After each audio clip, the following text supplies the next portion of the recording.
Inheritance of the Mind. Prologue, Tilly's Last Command. The mansion had always been a house of shadows. Its grand, faded elegance spoke of forgotten wealth and the lives it had claimed over the years. Today it was filled with an eerie stillness, as if the walls themselves were waiting for something or someone to crack. Matilda Tilly Graves, once the commanding matriarch, now lay in a bed surrounded by dark velvet curtains, her frail body barely visible beneath the heavy blankets. Her breath was labored, but her sharp eyes, still penetrating and cold, never left the faces of her family gathered around her. There were no tears, no signs of grief, only the dry, suffocating tension of old secrets. "I'm dying," Tilly whispered, her voice a rasp. "And with me, so dies the last experiment." Her family was silent. Mason, the lawyer, adjusted his glasses and cleared his throat, his professional facade unwavering, though a flicker of unease crossed his face. Victor, the oldest son, clenched his fists, his jaw tight, eyes burning with unspoken fury. Izzy, the peacekeeper, shifted nervously between them. Evelyn, the eccentric granddaughter, stood apart, her eyes darting between the others with a mix of confusion and quiet dread. "I've left you something," Tilly continued, her voice gaining strength. "Something to complete my work. A final trial, if you will. Each of you must confront your own darkness, your guilt, your trauma, before you receive your inheritance." "What are you talking about?" Victor's voice cracked, a mixture of anger and disbelief. "Are you toying with us until you die? After all these years, you still want to play God?" Tilly's lips curled into a thin smile. "Oh, Victor, you have no idea how far-reaching my experiments go, how deep the roots run. You are all part of the legacy I've created, whether you like it or not." The family shifted uneasily. "I won't play this game, Mother," Mason said, his tone businesslike, but with a tremor of uncertainty. "You have no choice," Tilly replied, her voice icy. "I will reveal the truth in time, but first you must face it, all of you. Only then will you be free. Only then will you receive your inheritance. The choice is yours." Her gaze swept over each family member, her eyes, calculating, filled with a satisfaction that made them all shiver. Chapter 1. Mason's Trial. The Professional's Guilt. Mason Graves had always prided himself on his ability to stay detached. His life was a series of neatly organized cases, logical arguments, and cold, clear solutions. Yet as he sat in the study, Tilly's will in his hands, a wave of discomfort rippled through him. He had always thought of her as manipulative, cruel even, but now the twisted reality of her revelation began to sink in. The letter she had left for him was simple, yet unsettling. "Mason, you will begin your trial with a memory. Relive the moment when you helped cover up your brother's fate. Do not deny it. We both know what you did." His throat tightened as he recalled the moment, the quiet decision he had made to bury the truth, to erase the evidence of Tilly's cruel experiment. His younger brother had been swapped with another child, part of Tilly's sick fascination with nature versus nurture. He had known, and yet he had never told anyone. His rational mind had justified it. Protect the family's reputation, protect his career. What was one lie compared to the greater good? But now, as Tilly's voice echoed in his mind, Mason's carefully constructed world seemed to crack. He was complicit, just as she had always wanted him to be. "You knew, Mason," Tilly's voice crooned, a mockery of sympathy. "You always knew. You've been living a lie your entire life. It was never just about the law. It was about me. And you couldn't escape." He stood abruptly, knocking his chair backward as a cold sweat broke out across his brow. His heart pounded in his chest, and the weight of his guilt became too much to bear. The carefully crafted walls of his emotional restraint were crumbling, piece by piece. "No," he muttered. "No, I was protecting—" But the words died in his throat, the truth finally breaking through. He hadn't been protecting anyone.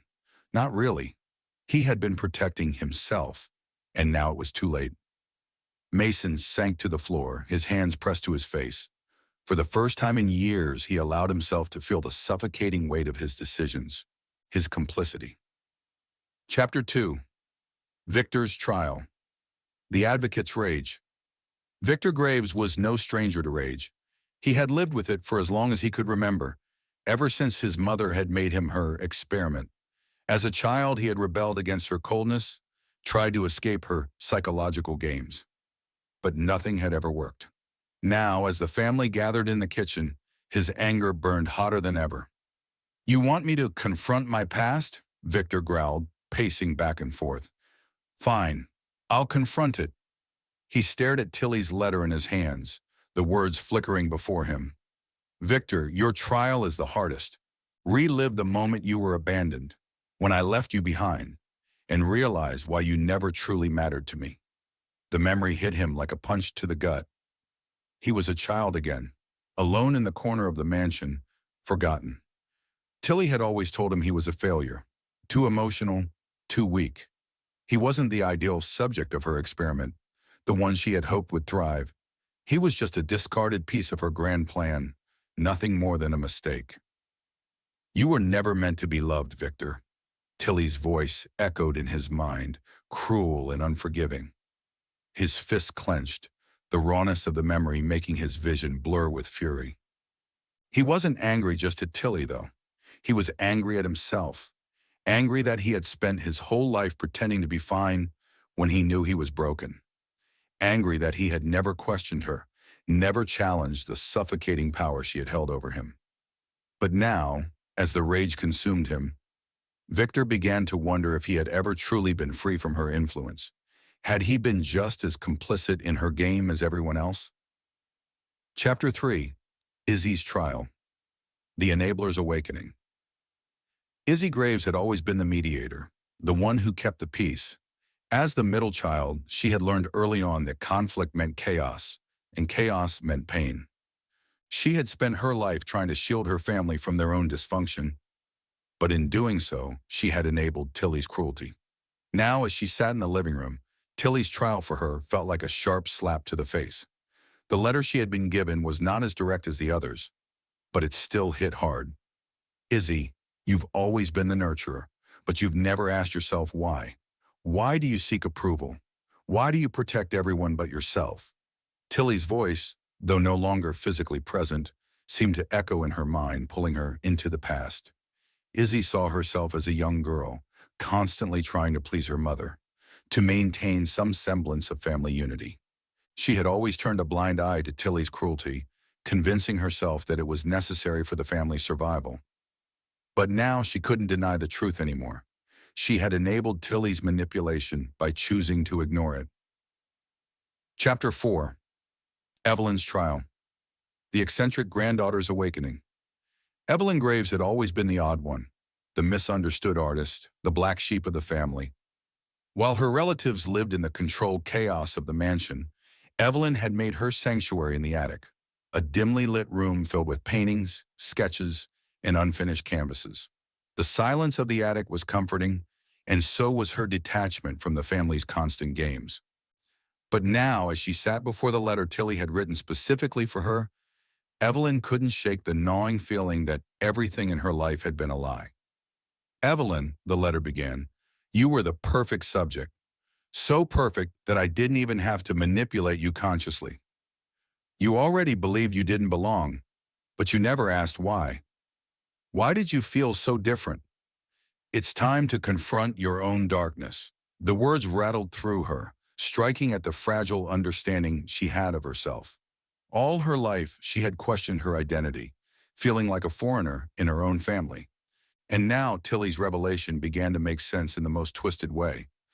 Evelyn was one of the children switched at birth. She had never truly belonged in this family. She was another of Tilly's experiments, a child who had been swapped in a maternity ward as part of her mother's sick obsession with testing nature versus nurture. Evelyn stood up from the chair and walked to the small window of the attic, staring out at the overgrown garden below. Her reflection in the glass seemed like a stranger, a distortion of the girl she thought she had been. The truth hung heavy in the air, but Evelyn's mind began to race, picking apart the pieces of her life. Her artistic temperaments, her tendency towards solitude, the way she always felt disconnected, all of it began to unravel before her. Everything she thought she knew about her origins was a carefully constructed falsehood. And yet as the realization sank deeper, Evelyn felt something else, something stronger than fear. Clarity. Her mother had stolen her identity, and yet Evelyn had always been searching for herself in the wrong place. The manipulation, the twisted upbringing, it had all been Tilly's doing. But Evelyn, in her own quiet way, was strong enough to see through it all. She had the power to stop the cycle. Chapter 5. The Final Confrontation. Tilly's last game. The tension in the great hall was suffocating. Every member of the family stood frozen, locked in a standstill with the dying woman at its center. The air was thick with unspoken truths and the weight of the trials each had endured. Tilly's frail, death-ridden form lay in a regal yet grotesque posture, her fingers twitching slightly as she manipulated her family with the final, cruel breath of her existence. Victor's face was flushed with rage, his fists clenched at his sides. "You've controlled us for far too long, Mother. I'm done. It ends today." His voice trembled, not just from fury, but from years of suppressed memories that bubbled up. Memories of childhood torment, of impossible expectations, and of his every action being scrutinized through Tilly's cold, calculating gaze. Mason stood beside him, his lawyer's calmness fractured, almost as if he had finally allowed himself to feel the guilt that had been locked away for so long. His deep brown eyes flicked nervously between his siblings, especially Evelyn, who stood silently in the corner, her thoughts as inscrutable as her expression. His mind was in turmoil, a battle between his professional instincts and his crumbling sense of self-worth. "Victor," Mason said, his voice low and steady, but there was a vulnerability that hadn't been there before. "You're angry, and I understand that.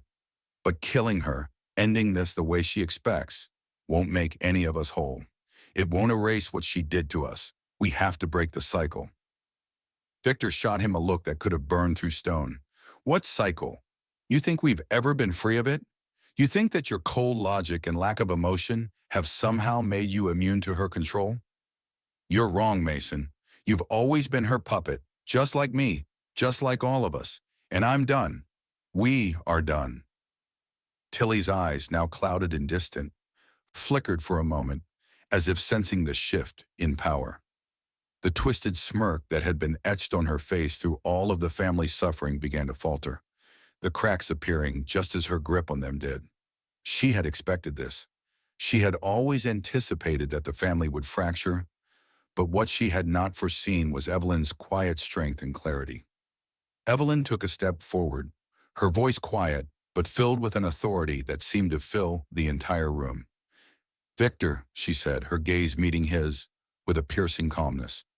"I understand your pain, I do, but this isn't about her, it's about us. We don't get to keep living in her shadow, in her manipulation. We're free now, and we have to choose whether we continue to play her game or let it end with her." Tilly's breath hitched slightly at Evelyn's words, her lips parting as if to speak, but no sound came out. The realization that she no longer held the power she once did washed over her like a bitter wave. Victor's face twisted with a combination of rage and confusion. His hands trembled, his shoulders shaking with the weight of his emotions. He was torn, desperately torn, between his desire to destroy the woman who had controlled his life and the deep-seated need for closure, for something resembling peace. "She's twisted us, Evelyn. You think just walking away will heal us?" His voice was a growl now, guttural and raw. "How do we just leave everything behind?" "I don't know how we heal, Victor," Evelyn replied softly. "But I know we can't keep repeating the same patterns. We've already been walking in her shadow for too long. If we keep holding on to our hatred for her, we're only giving her one last victory." Mason, his brow furrowed in conflict, stepped forward then, joining his siblings. Victor, Evelyn's right. We've all suffered, but this isn't about vengeance anymore. Tilly is dying. She doesn't get to drag us into the grave with her. We don't have to kill her, but we do have to let her go. Let her die with her secrets. We have the choice now to break free. Izzy, who had been standing silently beside Mason, finally spoke, her voice soft but firm. I've always tried to keep the peace, always tried to protect everyone from the truth, but the truth won't stay buried anymore. I can't protect her anymore. She's not my mother. She's not my real family. And I can't let her destroy us, even in death. There was a pause, a moment of stillness where each family member faced the painful reality of Tilly's manipulation. And then it seemed as though the house itself sighed, releasing a breath that had been held too long. Evelyn stepped toward the bed, where Tilly lay still and silent, the last whispers of her life flickering in her cold, calculating eyes. The moment was surreal, almost peaceful, yet it felt like everything was teetering on the edge of a knife. Tilly's last words barely escaped her cracked lips. You can't escape me. Not ever. Evelyn leaned down to whisper. The game ends now.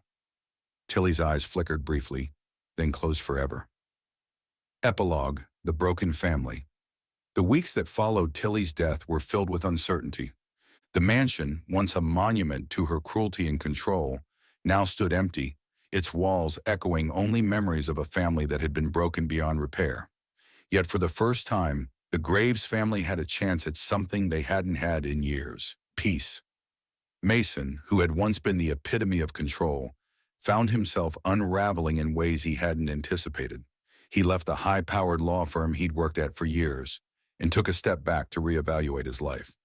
The guilt he had been running from finally caught up with him, and he spent time with a therapist, confronting the years of denial that had shaped him into the cold, distant man he had become. Slowly but surely, he began to rebuild his life, focused now on atoning for his complicity and on finding a life that was truly his, no longer defined by Tilly's manipulations. Izzy, who had spent her life as a caretaker, was the next to leave the mansion. The pressure of keeping the family intact, of protecting the lies, had left her feeling isolated. But now she was free to live her own life. She moved to a small town, far away from the ashes of her old life, and took a job working with children who had been displaced from their families. It was a way to give back, to find purpose in a world that had once seemed so broken. Victor, though still scarred by the years of torment under Tilly's thumb, found a new direction. His anger was no longer directed at the family, but at the world around him. He started a small business, one that allowed him to work with his hands and embrace a simpler, more honest life. The deep-seated bitterness he once carried had softened, though not fully healed. In time, he hoped he could forgive himself for his own role in the family's dysfunction. Evelyn, the catalyst for the family's freedom, was the first to leave the mansion. She didn't know exactly where she was headed, but she felt the need to get as far away as possible from the house that had once defined her life. Her paintings, once filled with themes of loss and confusion, began to shift.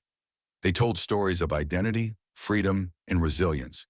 She opened a small gallery in a quiet town and found joy in sharing her work with others. She didn't have all the answers, but she no longer felt lost. She was finally free, not just from Tilly's control, but from the need for anyone's approval. And so the family that Tilly had built in the name of her twisted experiments began to heal. In their own ways. They were broken, yes, but they were no longer bound by the past. The cycle of manipulation and guilt had been shattered, and they would carry the scars of their experiences as a reminder of how far they had come.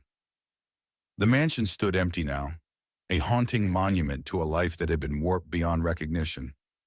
But for the first time in years, the Graves family had a chance at something they had long been denied: a future.